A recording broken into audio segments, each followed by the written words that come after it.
এই দারুণ interesting video হতে চলেছে, কারণ এই ভিডিওর মধ্যে বেশ কিছু ইনফরমেশন জানাবো, বেশ কিছু আপডেট গুলো রয়েছে সেগুলো বলে দেবো।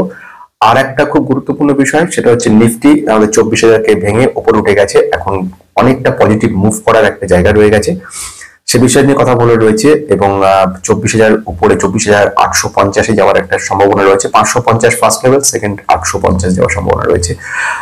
আমরা দেখতে পাচ্ছি সেটা সেন্সেক্সে দেখতে পাচ্ছি 79,000 পার হয়ে গেছে।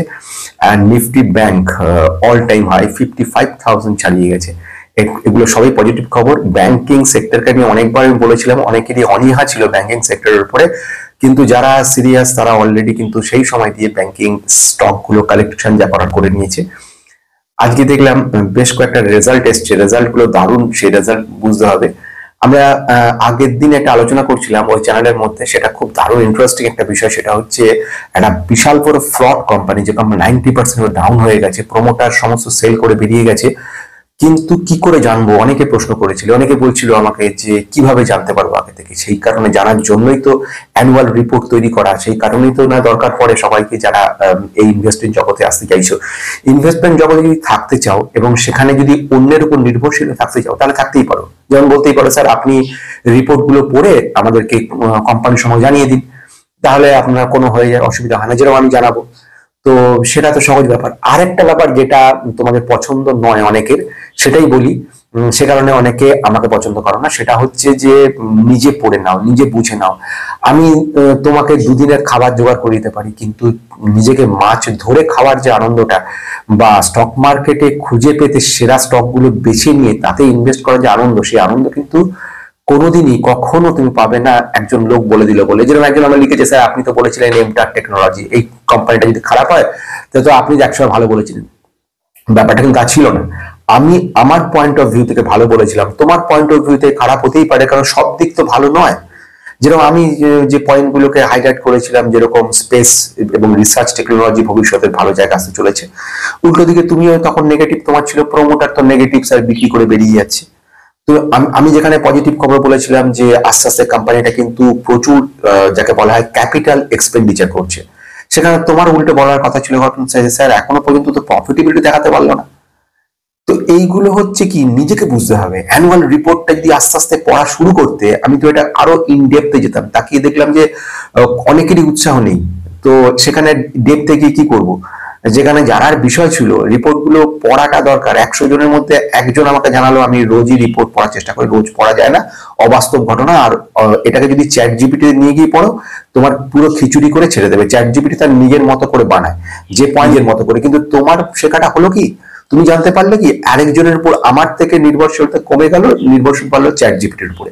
কেউ কেউ সেখান থেকে কপি পেস্ট করে দিয়ে দিচ্ছ লেখা, এইগুলো দিয়ে হয় না। এইভাবে কি হয়, আমি কি বলছি, কিছু লোকের উপর কৃতিত্ব বাহবা কিছু কুড়ানো যায়, কিন্তু যখন নিজে একা আয়নার সামনে দাঁড়িয়ে নিজেকে প্রশ্ন করবে আমি কি জানলাম, আমি কি শিখলাম, তখন নিজেকে খুব ফাঁপা মনে হবে। এইটা সব থেকে গুরুত্বপূর্ণ বিষয়, কারণ মার্কেটটা নিজের মতো করে, আমি আমার মতো করে সাজাবো, আমার মতো পোর্টফোলিও ডিজাইন করেছি, আমার মতো আমি চালাবো এবং আমি আমার গোল পর্যন্ত যাব, হয়ে গেল। তোমার গোল কিন্তু সেটা না, তোমার লক্ষ্য সেটা না। আমি 1,00,000 টাকা সন্তুষ্ট হতে পারি, তুমি 1,00,000-তে নাও সন্তুষ্ট হতে পারো, তোমার 1 কোটি দরকার হতেই পারে, 100 কোটি হতেই পারে দরকার, এটা খুব সাধারণ ঘটনা। তো নিজেকে সেই জায়গাটা বিল্ড করা, নিজেকে সেই জায়গা তৈরি করার জন্য কিন্তু এই অ্যানুয়াল রিপোর্ট পড়াটা জরুরি। শুধু অ্যানুয়াল রিপোর্ট বলে না, সমস্ত কিছু শেখাটা দরকার। অ্যানুয়াল রিপোর্টটা কি, এখানে ডাইরেক্টরদের মতামত দেওয়া, ম্যানেজমেন্ট কি ভাবনা চিন্তা সেটা বলা, ফাইন্যান্সিয়াল অ্যাকাউন্টিং এর প্রফিটেবিলিটি কেমন হচ্ছে ইয়ার অন ইয়ার বেসিসে। এই যে জেনসল টেকনোলজিতে এত বড় ফ্রড ঘটনাটা ঘটেছে, যদি অ্যানুয়াল রিপোর্টটা ধৈর্য ধরে যারা পড়েছে তাদের কেউ কিন্তু পরে তাদের অসুবিধা হয়নি। এই যে আর কোনো স্টক ফেল হয়নি, কোনো স্টক। আমি জেনসল টেকনোলজি আমারই অনেক কলিগ রীতিমতো ভাবে বলেছে অনেক জায়গা, এবং ন্যাচারালি যেটা হয়েছে, কিন্তু থ্যাঙ্কস গড বলো, তার থেকে বলো নিজের উপর ভরসা রাখাটা, যে আমি যখন একটা স্টককে নিজে কিনছি, আমি তোমার বলছি মানে কেনার চেষ্টা করছি, আমি কিন্তু ভেবো না যে আমি বলছি মানে কিনছি না, আমি কোন একটা সেল করবো তার বদলে নেব, কিন্তু নেব। এবং সেইগুলোই ঘুরে ফিরে আমার কিন্তু খুব বেশি স্টক আসে না, বেশ কিছু স্টক যেগুলো রিসার্চ করি আমি। তাহলে কি হলো ব্যাপারটা, আমার শেখাটা জানাটা বোঝাটা কিন্তু জরুরি হয়ে যায় আমার নিজের নলেজের উপরে, এবং সেখানে যতক্ষণ কনফিডেন্ট আমি না হব ততক্ষণ আমি সেটাকে কাউকে জানাবো না। এটা কিন্তু জরুরি। দেখবে অনেকে নতুন নতুন একটা স্টক চলে এলো রিনিউয়েবল সেক্টরের, কোনো স্টক চলে এলো সেমিকন্ডাক্টরের, কোনো স্টক চলে এলো ইলেকট্রনিক ভেহিকলস এর উপরে। তো সেইগুলো দুমদাম আসে আর লোক পাগলের মতো সেখানে ঝাঁপায়, তারপরে একটা সময় গিয়ে দেখা যায় যে শেষ। আমার গুরু যারা রয়েছেন তার মধ্যে দুজন গুরু সেরা। আমার চ্যানেল কিন্তু বেস্ট ইনভেস্টর গুরু, বেসিক্যালি আমি গুরু নই, আমার গুরু যারা রয়েছে তাদেরকে স্মরণ করে চ্যানেলটা করা। আমি তাদের পায়ের ধুলোর যোগ্য নই। সেই মানুষ দুটোর মধ্যে একজন হচ্ছে মিস্টার ওয়ারেন বাফেট, আর তিনি তার বক্তব্য ছিল আইপিও সম্পর্কে খুব ছোট্ট দুটো কথাতে উনি বলেছেন টোটালটা। উনি বলেছেন সমুদ্রে যখন ঢেউ আসে সেই ঢেউয়ের মধ্যে যা নাচানাচি ঝাপাঝাপি করে আমি তাদের দলের লোক নই, আমি দূর থেকে শুধু দেখি, অবজার্ভ করি, আমি বেশি দামে কিনবো। মানে তার ডায়লগটা ছিল এরকম, যখন ঝড় জল বৃষ্টি চলে যায়, যখন ঢেউ চলে যায়, তখনই বোঝা যায় কজন লোক সত্যিকারের পোশাক পরে রয়ে গেছে, মানে পোশাক ছাড়া অবস্থায় দেখা যায় সমস্ত কোম্পানিগুলোকে। সেই হচ্ছে ঘটনা। দেখতে পাচ্ছ এই যতদিন রিসেশনের মধ্যে ছিল, যতদিন ডাউন ছিল মার্কেটটা, একটা আইপিও এসছে, আসবে না, তারা মৌকা খুঁজে আসে, তারা দাম ঠিক করে নিজেদের মতো করে, আমাদের মতো করে না, অনেক হাই ভ্যালুয়েশন দাম তৈরি করে।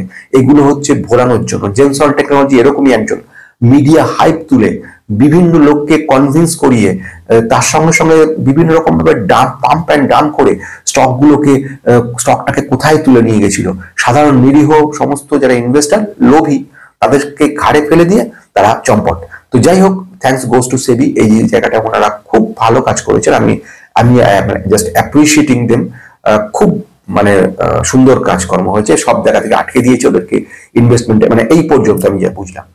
নিফটির ব্যাপারে আসে, নিফটি কিন্তু খুব সুন্দর জায়গা রয়েছে, পজিটিভিটি আসছে। আমি যেটা বলেছিলাম আগে, আশা করার জন্য দিন আসতে চলেছে। ব্যাংকের খবর বলবো, 18% ইয়ার অন ইয়ার বেসিসে কিন্তু নেট প্রফিট বেড়েছে। ব্যাংকগুলো নিয়ে আগেই আলোচনা করেছি, এখানে আর কিচ্ছু বলছি না, শুধু রেজাল্ট গুলো দেখতে দেখতে যাচ্ছি। সেকেন্ড একটা ব্যাংকের কথা বলবো, ফ্রড ব্যাংক। আমি কিন্তু কোন রকম ভাবে বাই অর সেল রেকমেন্ডেশন করছি না।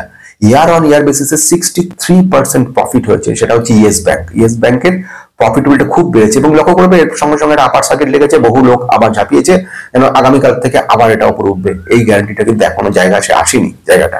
ইনফোসিসের কথা বলবো, ইনফোসিস কিন্তু 12% নেট প্রফিট ডাউন হয়ে গেছে। এটা কিন্তু একটা নেগেটিভিটি, 12% ডাউন হচ্ছে, অথচ 3% জাম্প করেছে।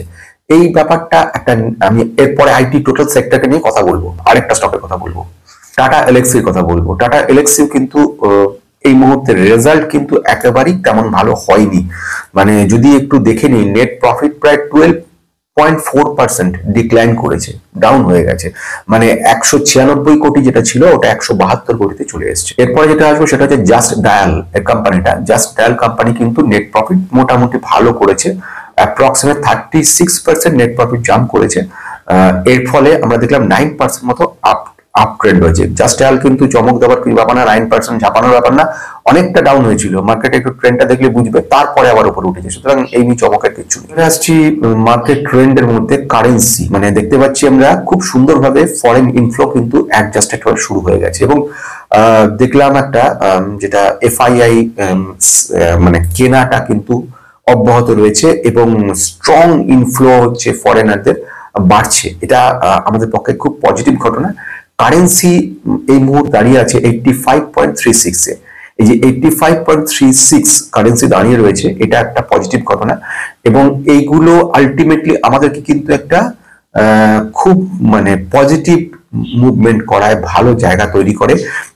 এবং যেহেতু কারেন্সিটা বাড়ছে, উল্টো পক্ষে আমরা দেখতে পাচ্ছি ডলার কিন্তু দুর্বল হয়ে চলেছে। এই কারেন্সি পজিটিভিটি, ফরেন ইনফ্লো, এগুলো সব রিলেটেড, অর্থাৎ এগুলো টোটাল ইকোনমিটা কিন্তু বুস্ট করার জন্য ভীষণ জরুরি। চলে আসা যাক নেক্সট পয়েন্ট, সেটা হচ্ছে বন্ড ইল্ডস। বন্ড কিন্তু ইল্ড বলতে ধরে নাও, খুব সহজভাবে যদি বলি, ইন্টারেস্ট, তুমি যে ফিক্সড করছো তার ইন্টারেস্ট। বন্ড ইল্ড কিন্তু কমছে। বন্ড ইল্ড কমে যাওয়ার অর্থ হচ্ছে ইকোনমি গ্রোথ কিন্তু স্লো ডাউনের দিকে, মানে এখনো নয় কিন্তু দিকটা নির্দেশ করছে, এবং ইনফ্লেশনটা কমছে। ইনফ্লেশন কমা মানে খুব ভালো কিন্তু নয়, ইনফ্লেশন বেশি হওয়া মানে খারাপ তাও না। এটার ফলে আলটিমেট রিজার্ভ ব্যাংক অফ ইন্ডিয়াতে কিন্তু ইন্টারেস্ট রেট কাট করার একটা জায়গা তৈরি করছে। মানে আলটিমেটলি টোটাল মিলিয়ে বললে পজিটিভ একটা মুভমেন্ট হওয়ার আরো সম্ভাবনা তৈরি করে নিচ্ছে অ্যাটমসফিয়ারটা। এবারে আমি একটা কথা বলবো, সেটা হচ্ছে অ্যানুয়াল রিপোর্ট। অ্যানুয়াল রিপোর্টে আমি যে কোম্পানিটার কথা এখন অ্যানালাইসিস করবো সেটা হচ্ছে টাটা এলএক্সি। টাটা এলএক্সি কে অ্যানুয়াল রিপোর্টটা তোমরা নিজেরা একটু চেক করার চেষ্টা করো। চেক মানে ওরকম সোজা দুম করে একদিনে হয় না, এক ঘন্টায় হয় না, ওর জন্য অনেক সময় দিতে হয়, একটু বোঝার চেষ্টা করা, সব বুঝবেই না। আর আরেক দু একজন বলেছিল বুঝতে পারছি না, যারা বুঝতে পারছেন অ্যানুয়াল রিপোর্ট তার জন্য 1 মিনিট সময় নিচ্ছি। অ্যানুয়াল রিপোর্ট মানে তুমি মনে করো না, তুমি একটা অফিসে যাবে, যাওয়ার সময় তুমি তোমার জামা কাপড় ঠিকঠাক পরা আছে কিনা, তুমি সেই ব্যাপারটা চেক করা, পেট ভরা আছে কিনা, কারণ ওখানে অন্তত 8-10 ঘন্টা থাকতে হবে তোমাকে। তার মানে তোমাকে চেক করে দেখতে হচ্ছে তোমার জামা পরিষ্কার পরিচ্ছন্ন কিনা, জুতোটা পরিষ্কার আছে কিনা, তুমি খেয়ে বেরোচ্ছ কিনা। সব এই চেকিং গুলো কিন্তু আলটিমেটলি তোমার কাজে লাগবে। যেমন তুমি খেয়েছো কিন্তু অল্প খেয়েছো, কারণ খাবার বেশি ছিল না, ফলে তোমাকে রাস্তা থেকে কিছু খাবার খেয়ে নিতে হবে। এই ব্যাপারটা কিন্তু লক্ষ্য রাখার ব্যাপার, খুব ইজি। ঠিক সেম ভাবে একটা যখন স্টক খেয়ে, সেই স্টকটা ফ্রড কিনা, স্টকটার মধ্যে কোনো গন্ডগোল আছে কিনা, স্টকটা কেনার পরে নিজের টাকাগুলো জলে যাবে কিনা, এইগুলো বোঝার আগে কিন্তু ওই বস্তুটাকে বুঝতে হয়। বস্তুটার নাম হচ্ছে অ্যানুয়াল রিপোর্ট, একটা কয়েক পাতার একটা রিপোর্ট, এবং কয়েক পাতা মানে 300-350 পাতা, বোঝা গেল। এবার ব্যাপার হচ্ছে থাকে কি ওর মধ্যে, থাকে কি মানে এক নম্বর হচ্ছে যে ম্যানেজমেন্ট কি বলছে সেটা থাকে, যিনি প্রমোটার তারা কি বলছে, তার সঙ্গে ফাইন্যান্সিয়াল রিপোর্ট কি বলছে, অডিটার ওখানে কি বলছে, এইগুলো সবকিছু থাকে ওর মধ্যে। ওখান থেকে মোটামুটি তুমি একটা টোটাল কোম্পানি গেস করে নিতে পারো, কোম্পানিটা কেমন, বিজনেস কেমন, ম্যানেজমেন্ট কেমন, ফান্ডামেন্টাল কেমন, অ্যাকাউন্টস কেমন করছে, সবকিছু। ফলে এই জন্য খুব জরুরি অ্যানুয়াল রিপোর্টটা পড়া। টাটা এলএক্সি যদি দেখি, টাটা এলএক্সি কিন্তু যে কাজকর্মগুলো করে, কোম্পানিটা মোটামুটি 32,000 কোটি টাকার কোম্পানি। এই কোম্পানির পি যদি দেখো 40.8 রয়েছে এই কোম্পানির পি, আর ইন্ডাস্ট্রিজ পি 30 রয়েছে, এই জায়গায় রয়েছে, অর্থাৎ কিছুটা কিন্তু ভ্যালুয়েশন হাই। অথচ কোম্পানির যে বিজনেসটা দুর্দান্ত বিজনেস। বেসিক্যালি এদের কাজকর্মগুলোর মধ্যে সবচেয়ে বড় ব্যাপার সেটা হচ্ছে অটোমোটিভ ইন্ডাস্ট্রিতে আইটি সার্ভিস কিভাবে কাজে লাগানো যায়, অর্থাৎ cloud computing. Second one knowledge base system. Third one artificial intelligence কে দিয়ে কিভাবে 2 হুইলার 3-4 হুইলার গুলোকে মুভ করানো যায়, অর্থাৎ ইন্টেলিজেন্স সিস্টেম বলে দেবে এখন এই সময়টা ভালো রোড, রাস্তা ভালো, রোড ম্যাপ করে দেবে, collision detection and avoidance system তৈরি করা, যেসব জায়গাতে সিগন্যাল থাকে সেগুলো ইন্টারাকশন করা, মেশিন টু মেশিন ইন্টারাকশন করা।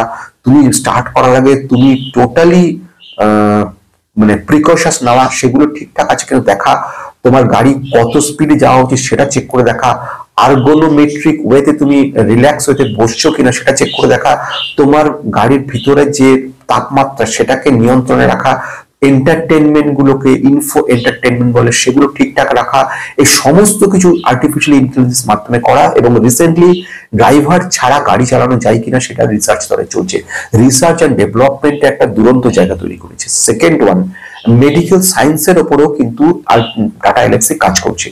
আর্টিফিশিয়াল ইন্টেলিজেন্স কি দিয়ে মেডিকেল সায়েন্সকে ইমপ্রুভমেন্ট করা, হেলথ কেয়ার সিস্টেমে একটা বড় জায়গা, অটোমোটিভ ডিভিশনে একটা বড় জায়গা কাজ করছে। বেশ, return on capital employ, return on capital 36.2 রয়েছে, একটা সুন্দর ধরনের সিচুয়েশন। এবারে আসবো প্রফিটেবিলিটি জায়গাটা কমলো কেন, সেটা নিয়ে কি এক্সপ্লেনেশন, ফিউচার কি বলছে, সবটা আমরা টাটা এলএক্সির ম্যানেজিং ডাইরেক্টর, ম্যানেজমেন্ট কি বলছে সেটা আমরা জেনে নেবো। ব্যাপার সেটা হচ্ছে নেট প্রফিট কমে গেছে, 196 কোটি থেকে 172 কোটিতে চলে এসছে, প্রায় 12% কাছাকাছি ডাউন হয়েছে। রেভিনিউ যদি দেখো 908 কোটি মোটামুটি রয়েছে, অলমোস্ট সেম রয়ে গেছে, খুব বেশি চেঞ্জ না। কিন্তু এবিটা ডি অর্থাৎ earning before tax, depreciation and amortisation, এটা কিন্তু মার্জিন যেটা সেটা কিন্তু কিছুটা চেঞ্জ হয়েছে। এবিটা ডি ডাউন হয়েছে প্রায় 20%, এটা কিন্তু খুব গুরুত্বপূর্ণ। এবিটা ডি ডাউন হওয়া মানে কিন্তু নেগেটিভিটি। সেকেন্ড ওয়ান হচ্ছে এবিটা ডি মার্জিন যেটা সেটা কিন্তু 28.8, গতবারে যেটা ছিল সেটা 22.9 হয়েছে, মানে প্রায় 6% মার্জিন ডাউন হয়েছে। এটা কিন্তু খুব একটা গুরুত্বপূর্ণ পয়েন্ট এর কাছে, সেইগুলোর জন্য ওরা বক্তব্য রেখেছে।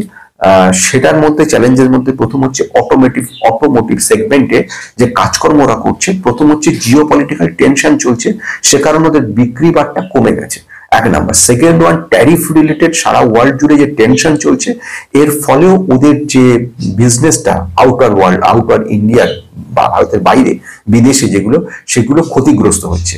এবং রিসেশন ভবিষ্যতে আসতে পারে বলে অনেকে তারা কিন্তু আর ইনভেস্ট করছে না, তারা অর্ডার কমিয়ে দিচ্ছে, প্রজেক্ট লেভেলে যে কাজকর্মগুলো সেগুলো কমে গেছে, এগুলো একটা নেগেটিভ ব্যাপার তৈরি করছে। এবারে আসছে health care and life science, এখানে কিন্তু গ্রোথটা কিছুটা বেশি, সামান্য 3.5% পজিটিভ গ্রোথ দেখতে পাচ্ছি। এর ব্যাপারের কারণগুলো হচ্ছে আগামী দিনে এর একটা মার্কেট আছে হেলথ কেয়ারে, সেখানটাতে এদের এন্ট্রি এবং সেটার মুভমেন্টটা ফিউচারে এদেরকে একটা লসটাকে মেকআপ করার চেষ্টা ভাবনা করবে বলে ম্যানেজমেন্ট বলছে। খুব শর্টে কথাটা বললাম, বেশ অনেকটা বক্তব্য ওখানে লেখা রয়েছে। হেলথ কেয়ারের ডিজিটাল কনভার্সন ব্যাপারগুলো, অর্থাৎ ডিজিটালাইজেশন, এই ব্যাপারটা কিন্তু কাজের। অর্থাৎ আমি যদি আরেকটুখানি ভেঙে বলেন, যে ডেটাগুলো কালেকশন করা হয় সেগুলোকে প্রিজার্ভ যখন করা হয়, সেগুলোকে স্ক্যান করে প্যাথোলজিক্যাল সমস্ত রিপোর্ট এবং analysis report, pharmaceutical analysis report, সেগুলোকে প্রিজার্ভেশন হয় থ্রু ডেটাবেস সিস্টেম মাধ্যমে, নলেজ বেস সিস্টেমের মাধ্যমে, এবং অ্যাজ পার রিকোয়ারমেন্ট সেগুলো বের করা হয়। এর কাজ টোটালটা ডিজিটালাইজেশন করা হয়। এবারে আরেকটা হচ্ছে মোর নিউ ইনোভেশনকে জোর দেওয়া হয়েছে হেলথ কেয়ার লাইফ সায়েন্স গ্রুপটার মধ্যে। আচ্ছা, এবার আসছি মেজর ডিল কি করেছে। একটা বড় ডিল করেছে 450 কোটি টাকার, 450 crores এর একটা বড় ডিল ওদের হয়েছে, ইন্ডিয়ান ডলারের একটা বড় ডিল হয়েছে। এটা একটা পজিটিভ ব্যাপার। সেটা হয়েছে লিডিং ইউরোপিয়ান একটা কান্ট্রি, তাদের ওইএম অরিজিনাল ম্যানুফ্যাকচারিং যেটা রয়েছে তাদের সঙ্গে যুক্ত হচ্ছে। মানে মোটমাট 450 কোটির একটা বড় ডিল এদের সম্পাদিত হয়েছে ইউরোপিয়ান মার্কেটের সঙ্গে, এবং তার এফেক্ট আমরা আগামী বছর, লং রানে 5 বছরে এটা আমরা দেখতে পাবো। এদের মধ্যে যে কাজগুলো এই 450 কোটির মধ্যে পড়ছে, নেক্সট জেনারেশন অপারেটিং সিস্টেমের উপর কাজকর্ম চলছে। Second one, architectural designing changes উপর কাজকর্ম চলছে। তো হচ্ছে ইলেকট্রনিক স্ট্যাকের উপরে কাজকর্ম চলছে। এই তিনটিকে কনসেন্ট্রেট করা হয়েছে। ভ্যালুয়েশনের মধ্যে ওরা যেটা বলছে, এটা হচ্ছে কিছুটা হাই ভ্যালুয়েশন। মার্জিনটা যেহেতু ভ্যালুয়েশন একটু বেশি, মার্জিনের প্রেশারটা কিন্তু বেশি হচ্ছে, কারণ সামান্য ওঠা পড়া বা প্রফিটেবিলিটি কমে গেলেই কিন্তু মার্জিন প্রেশারে ডাউন হচ্ছে, ফলে অনেকটা আপ ডাউন হয়ে যাচ্ছে। এটা কিন্তু নেগেটিভিটি তৈরি করছে। আউটলুক সম্পর্কে এরা বলছে যে আমরা একটা মিক্সড চেঞ্জেস দেখতে পাচ্ছি, এবং ফিউচারে এটা একটা আলটিমেটলি পজিটিভ গোলের দিকে আমাদেরকে নিয়ে যাবে। বাট ইমিডিয়েটলি আমাদেরকে খুব সিরিয়াস ভাবে লক্ষ্য রাখতে হচ্ছে, European total market is not a very good position. For that reason we have to take some measurements, and for this reason আমরা বেশ কিছু জায়গা থেকে চেঞ্জেস গুলোকে আনতে চলেছি। That means few innovation level works, few new technology incorporating, and এই next gen operating system level changes, এই সমস্তগুলো ওদের কাজের মধ্যে পড়ছে। তো আলটিমেটলি তারা খুব পজিটিভ রয়েছে সম্পর্কে, এবং যেটা হয়ে থাকে unique business. For that reason আমরা ফিউচারে এর একটা পজিটিভিটি দেখতে পারবো। আজকে তোমাদের কেমন লাগলো? তোমাদের কার কাছে রয়েছে অ্যানুয়াল রিপোর্টটা? একটু একটু করে পড়া শুরু করো। এটা প্রথম তেতো লাগবে, কিন্তু লং রানে যারা যে থাকতে চাও তারা কিন্তু এই জিনিসটা থেকে উপকার পাবে। আজকের মতো শেষ।